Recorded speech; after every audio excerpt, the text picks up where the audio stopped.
दुख, पीड़ा और कष्ट ऐसे शब्द हैं जो हर मानव के जीवन में हैं। अरे मानव छोड़ो, हमारे प्रभु श्री कृष्ण जी भी इनसे नहीं बच पाए।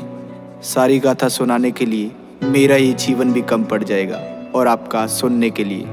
तो इस गीत के माध्यम से मैं तुम्हें कृष्णा जी के जीवन में आए कुछ कष्टों से अवगत कराता हूँ, जिनको सुन के तुम कहोगे, अरे हमारे कष्ट तो इनके आगे कुछ भी नहीं है, कुछ भी नहीं है। घर कष्ट तुम्हें बतलाने बैठा, सुनते सुनते रो दोगे। और सच्चे हिंदू हो तो सुन लो, अपना यापा खो दोगे। मैं एक एक इतिहास का पन्ना खोज के सामने रख दूंगा। पहले तुम मेरी बातें सुनो, फिर तुम्हें भी कहने का हक दूंगा। अरे कृष्णा जी के दुख तो उनके जन्म से पहले शुरू हुए। वो पृथ्वी पर कष्टों से गिर के गीता ज्ञान के गुरु हुए। तुम तुच्छ मानव हो, कष्ट तुम्हारे उनके आगे फीके हैं। भाई गौर से सुनना, एक एक मैंने शब्द सोच के लिखे हैं। माँ देव की और श्री वासुदेव को काल कोठरी में डाल दिया। तुम सोच सको ना कंस ने जेल में कैसा उनका हाल किया। अरे जन्म से पहले कंस ने उनके 6 भाई मार दिए। उनकी माता को कैद रखा और पिता के अस्त्र उतार दिए। अरे जन्म भी जिसका जेल में हो वो कितना भाग्यशाली है। उस नन्हे से बालक के ऊपर विपदा आने वाली है। कृष्णा के रक्त के प्यासे उनके मामा कंस उड़ीक में है। उस मूर्ख को अब कौन बताए, अंत तेरा नजदीक में है। जब कान्हा जी का जन्म हुआ तो वक्त ही सारा थम गया। वहाँ एक एक जो सैनिक था वो बर्फ की भांति जम गया। वसुदेव के बंधन टूट गए, वो सच थे गोकुल जाने को। उनकी माता के पास समय ना एक भी आंसू बहाने को। माता कान्हा को पास में रखती, कंस के हाथों मर जाते। पर गोकुल छोड़ के आने के लिए पिता के हाथ भी डर जाते। पर उनको मन समझाना पड़ा, कृष्णा को छोड़ के आना पड़ा। अभी जी भर के माँ देख न पाई, पुत्र को दूर ले जाना पड़ा। कान्हा को मरवाने के लिए माया जाल बिछाया था। कभी पूतना थी आई तो कभी बकासुर भी आया था। किंतु नन्हे से कृष्णा को बार नहीं कोई पाया था। नागकालिया को यमुना से कृष्णा ने भगाया था। गोवर्धन पर्वत की पूजा की तो इंद्र रूठ गए। उसने आके अहंकार में रौद्र रूप दिखाया था। मूसलाधार वर्षा करके सब पे कहर बिठाया था। इंद्र के प्रकोप से फिर कान्हा ने बचाया था। जिस माँ ने जन्म दिया उससे बालपन में दूर हुए। जिसने पाला पोसा उसको छोड़ने पर मजबूर हुए। प्रेम राधा को किया तो उनसे प्यार ना हो पाया।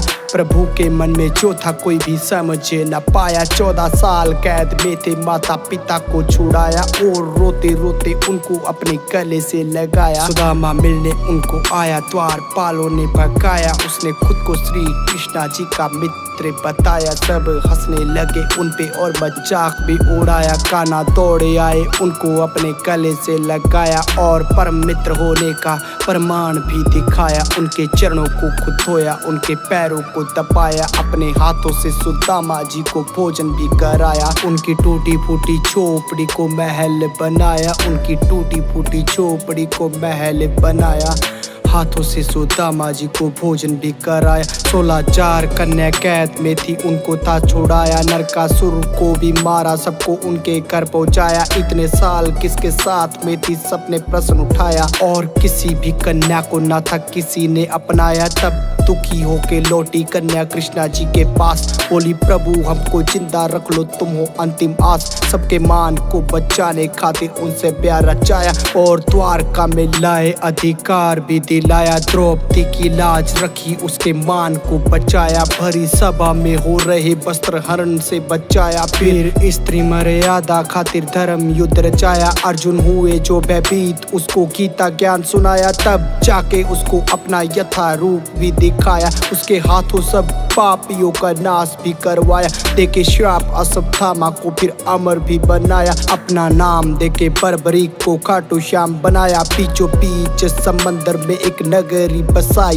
बड़े प्यार से बनाई और द्वारका कहलाई। किया कौरवों का नाश, मिला गांधारी से श्राप। उनके श्राप से ही नगरी जाके सागर में समाई। अपनी आंखों से ही होते देखा वंश अपने का नाश। पर चेहरे से ना कृष्णा लागे थोड़े से उदास। जाके जंगल में बैठे सोने लगे, वृक्ष के नीचे दिखे हिरण की भांति खड़ा शिकारी। दूर पीछे उन्हें कर्म करना आता था और धर्म को अपनाया। खुद का अंत बाली रूपी चरा से करवाया। भील से करवाया, शिकारी से करवाया। खुद का अंत बाली रूपी भील से करवाया। बाली को त्रेता युग में श्री राम ने छुप कर तीर मारा था, तो द्वापर युग में उसी बाली का जन्म एक शिकारी के रूप में हुआ। जो कर्म किए हैं उनका फल भुगतना पड़ता है, चाहे इस जन्म में नहीं तो अगले जन्म में ही सही। वो दूसरों को धर्म का ज्ञान देते थे तो खुद के लिए कैसे नया नियम बनाते। दुख झेले, पीड़ा झेली, फिर भी अपने कर्म किए। ऐसे ही नहीं वो कृष्णा कहलाते, ऐसे ही नहीं वो कृष्णा कहलाते। राधे राधे।